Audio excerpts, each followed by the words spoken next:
What's good, YouTube? This your man Spill Dog. Man, this is the last video I'm gonna make today, but I was talking to some guys earlier today, and I was trying to explain to them, Bud has been carefully picking his fights at welterweight, and Spence just fighting who next. Bud has been trying to pick the right opponent. Spence been saying, bring on whoever the next best welterweight, bring him. Spence has stayed at the top level without moving. Bud been on a seesaw, up and down, fight a good fighter, fight a scrub, fight a good fighter, fight a scrub. All that's going to play a part in this fight. The fact that Errol has been on the same level. See, these guys Errol can fight is just as good as Crawford. They are. Some of them have beaten Crawford before. Some more than once. Whether it's amateurs or what, it ain't like he tried to get no straightening in the professional ranks. Just like the boy Castano that beat Spence last in amateurs. If you see him fight in the professional ranks, he's still a damn good fighter. He got a draw with Charlo. So when they try to say what happened in amateurs don't matter, you a doggone lie, because the good amateurs are the good pros. The great amateurs are the great pros. They ain't nowhere around. It's the same way in all sports. The top guys at AAU end up being the top guys in the NBA. This is the same deal with boxing. And Crawford know them dudes over there at PBC. He know them. He fought a lot of them. Crawford beat Mikey Garcia in the amateurs. Mikey ain't never beat Crawford. Danny Garcia have. Ugas have. And Errol smoked them dudes. Completely smoked them. I think Danny Garcia is the biggest puncher in the welterweight division, and he couldn't hurt Errol not even a little bit. Danny said after the fight how strong he was. So Crawford ain't no different from the rest of the dudes Spence been fighting. Spence is a big difference from the dudes Crawford been fighting. You get the picture here now. I'm not saying Crawford can't fight, but I'm saying Crawford been careful about who he fought in the welterweight. Crawford been trying to hold on to his belt. Errol been fighting with his belt. Crawford been trying to make sure he don't lose his belt. Errol just beating up everybody in the division. Who next? And he only fight top guys. Errol done made it clear he don't fight tune-ups.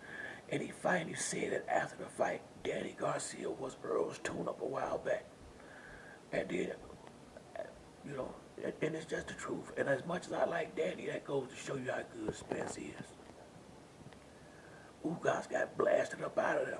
Ugas fought a damn good fight against Sean Porter. Some people thought he won. Errol beat that boy up some ugly. Crawford will he gonna break Crawford will as this fight goes on. Watch what I tell you. I do like Crawford. I got nothing against him. I don't like him in this fight. I say that till the cows come on. He not beating Errol Spence. I don't give a damn what the odds say. I don't care what no pros say. They don't know what just cause look at Michael Jordan. Michael Jordan, the best basketball ever played, he can't pick him, no. Just because a guy know how to fight don't mean you know how to pick another guy who know how to fight. A lot of these pros pick who they gonna win by who they cool with. Some dudes will say something, they know that they don't mean because they cool with the guy. That don't mean they mean that shit. Errol Spence was one of that dude ain't playing like all they giggling and shit Crawford was doing on ESPN. Did you see Errol crack one smile? He playing with that boy. He ain't frowning, he ain't smiling, he just dead serious. And that's how, and don't get me wrong, Crawford a dog too to some degree, but he ain't never had to dog it out. Tell me the fight he had to dog it out in. And to be honest with you, I take that he had to dog it out a little bit in the Benavidez fight, and that goes to show you right there. Look what Danny did to Benavidez. Always. So y'all say, Bud knocked Sean out. Errol didn't, but Errol won. He knocked him down and he won. You can't forget that part. Did you see how Bud somewhat struggled with Benavidez and Danny Garcia walked through him? So you telling me that Danny and Bud ain't a good fight?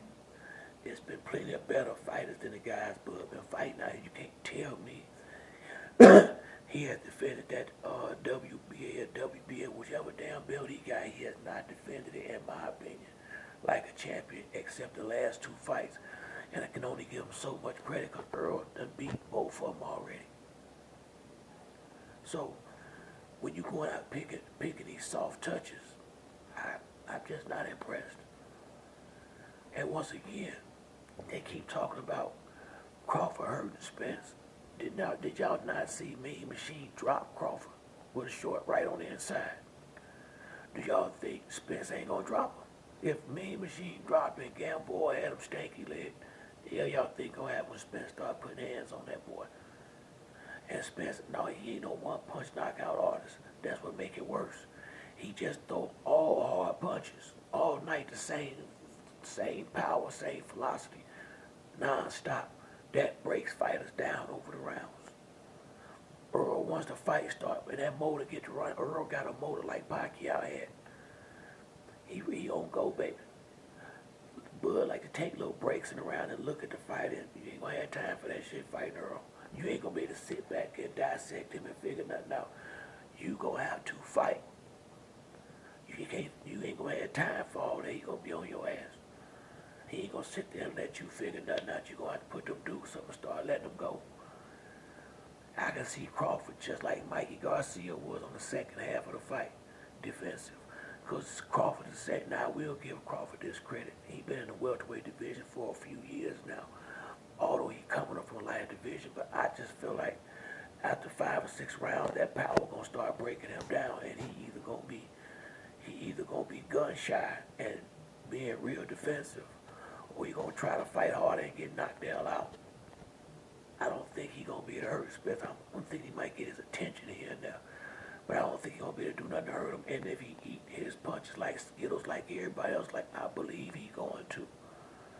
This shit ain't gonna go more than about 8 or 9 rounds, really. Cause Spence is gonna be on this. This is something he want bad. This is what he do. This is what Crawford do. Difference is, once again, Crawford has carefully picked every fight in the welterweight division. Carefully navigated around fighters. Spence has went down the line. He went down the line. You telling me Lamont Peters an easy fight? You don't know shit about boxing. You telling me Mikey Garcia was an easy fight? You don't know shit about boxing. You telling me Ugas was an easy fight? You don't know shit about boxing. Point blank period. I felt like Benavidez wasn't no easy fight, but it should have been easier for Crawford. It shouldn't have took that long. How long do you think Benavidez is lasting there with Errol Spence? That's the question you ask yourself about everybody Crawford has fought. Would they have a chance against Spence? I think Danny have a chance against Garcia, against Bud. I think Ugas got a good chance against Bud. See what I'm talking about? Do you think anybody Crawford got a chance against Spence? If you tell the truth, hell no. You know they won't. But you can't sit there and say you know Danny lose to Crawford. You can't say that. You can't say you know Crawford to beat Ugas. They both done beat his ass before. I'm just keeping it a buck. You know, so from where I'm sitting at, I don't see him being able to hold up to that pressure. As the rounds go on, I see Errol Will breaking him down. I can see him folding round after round after round as the power start adding up. I can see him swelling up bad as the fight go on. He was swole up after 3-4 rounds with Kell Brook. What on earth do you think gonna happen? Errol is gonna touch him all up top and down low. By the 8th, 9th round, he might like the elephant man over there with his eyes puffed up. Real talk. And I ain't saying it for no joke. Dead serious. I'm thinking about it. If it's a long fight, it might not be much more left because he gonna beat a lot out of him. If that shit somehow lasts 12 rounds, Crawford won't be the same. He'd be better off getting knocked out early than going 12 long rounds there with that boy. Because Errol Spence is a dog, and then he gonna be on his ass all night. So if Crawford ain't got the punch, which I don't think he do, to knock Spence out, ain't nothing else gonna stop him. That's the only way to stop him is put him to sleep. I don't see that happening. I don't even see Spence getting knocked down. I see Crawford hitting the deck. I see him hitting the deck possibly more than once. I mean, Spence finna get with his glamour. He don't take big punches good. And he finna get a lot of them. So that's why I say I hope he's gonna be in the shape of his life. You know, but I ain't never seen nobody be able to change their chin yet. So we gonna see what happens. But from where I'm sitting at, I don't see Crawford will be able to hold up with Spence, no way. You know, but that's it for me on this video. If you like the video, hit like or subscribe. Till next time, it's your man Spill Dog.